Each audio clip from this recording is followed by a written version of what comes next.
So Ezra Miller's Trash Can Man is the newest issue for The Stand. I swear that this series, it cannot get out of its own way. See, this series has had issues from go, from AH's hiring to AH giving interviews, throwing someone under the bus, to this hiring here, and the deaf community members boycotting because not one deaf actor was called in for the role. Now you have media going well beyond complaints when they talk about this depiction, saying that it looks more like bullying imitation rather than an honest portrayal of someone with psychiatric disabilities. We're going to talk about all of that too. We're going to talk about Ezra Miller, the terrible, terrible acting job that he does, the caricature he does make out of the Trash Can Man, the fact that they pretty much erase his journey, and yeah, we'll cover everything with it too. I mean, buckle up, because this is the way that you ruin a series. I mean, I swear, what a mess they have made of this thing. So hey there to all you wonderful folks, by the way. I hope your afternoon is going splendidly. And if you like this content, I'm going to ask you to sub, share it around, comment, like, feed that algorithm, baby.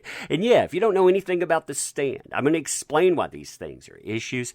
Obviously spoilers. Now to note, Ezra Miller's hiring, it was controversial from go. In fact, I was surprised to see him not only hired by this, but I'm surprised that he hasn't had more blowback considering everything that's gone on. I mean, there's video of this guy putting his hands on a fan. I mean, that should definitely be off limits. But I suppose since it didn't happen to someone in Hollywood, or it didn't happen to someone in the press, yeah, you get a pass with that. But I digress. Now, as far as Ezra Miller and The Stand goes, all of that controversy revolves around his depiction of the Trash Can Man.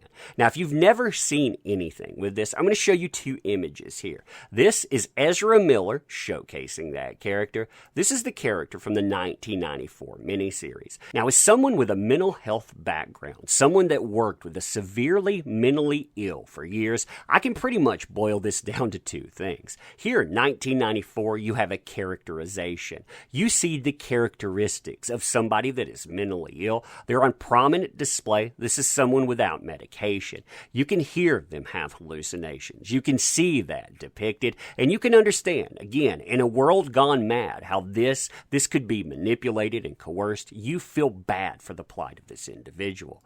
This isn't characterization. This is caricaturization on display. It's taking the worst effects of mental illness, shoving them into one form, and saying, don't you really hate the way that this character comes across? From the noises, the actions, and on, this is somebody that has never dealt with severe mental illness. They don't understand the first thing about it. They probably just looked it up on YouTube and they said, yeah, you know what? I'm going to be that. I'm going to be that indeed. Now, granted, not all of this is Ezra Miller's fault. I mean, his terrible, terrible characterization is, but what really makes this prominent is cutting out the entire background of the character. In fact, that was something that really bothered me about this whole story anyway. They cut out 33% of the book. They cut out everything that happens leading up to these characters, so you have a lot of time that drags on, and even though all of this is dragging on, they still don't give us any of the background, any of the journey of the Trash Can Man. I mean, look, this is some of the stuff they leave out.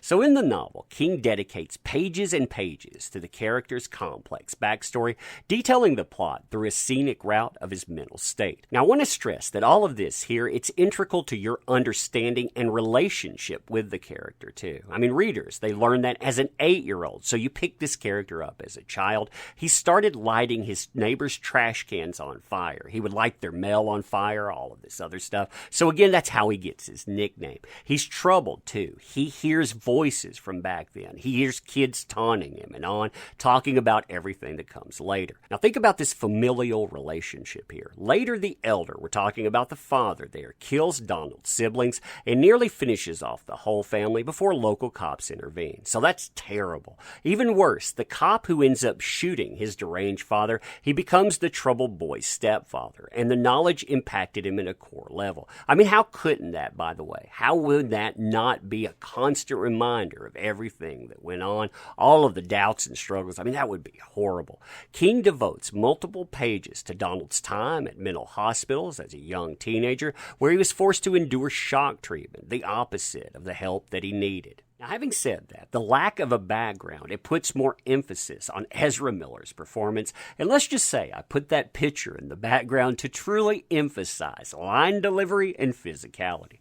So having watched this episode twice now, I do that by the way, too. I watch everything at least once, a lot of it twice, so I can really give you a synopsis of what it is. I try to not be biased in it, too, but I can say the performance has to shoulder the majority of the blame. Oh yes, I definitely agree. What sends the character into over-the-line territory isn't how he's written. It's all in Miller's line delivery and physicality. I mean, he does a terrible job of it. Now, as they note, on a surface level, this is the trash can man from the book, and I agree with that. On a surface level, we do follow a few highlights here.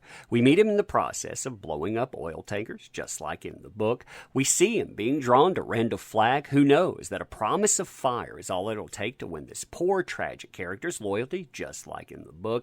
And we see him being brought before Flagg himself in Vegas, where the walking dude sets him on a mission to find weapons that could obliterate the goody two-shoes over in Boulder for good, just like in the book. Now here comes the however or the but. Donald is an extreme character that demands an extreme performance, but the choices Miller makes border on offensive mental illness stereotypes. Miller's screeching line delivery of the trash can man's most iconic phrase, "My life for you," it is annoying, by the way. I cannot stress that enough. It is beyond annoying. Sounds more like bullying imitation rather than an honest betrayal of someone with psychiatric disabilities. That extends to Miller's physical performance as well. Now look at the comparison they get here too. In the conversation with Flagg, Miller repeatedly and exaggeratedly slams Miller's burnt arm down on Miller's chest in a way that recalls former President Trump's mockery of a reporter's physical disability in 2015. At the time, that echoed the worst kind of schoolyard taunts, and so does Miller's performance. Now it's not the only controversy. Oh no, far from it. And remember, this is from a company that promised diversity, inclusion, and representation. And yeah, apparently they believe that, unless. So as a black, deaf filmmaker, TV creator, advocate of diversity and inclusion, acting instructor, and creator-owner of Deaf Talent Campaign, I believe in change. It shouldn't be that difficult to cast the right person for the role. And you can see all of the hashtags here talking about the stand.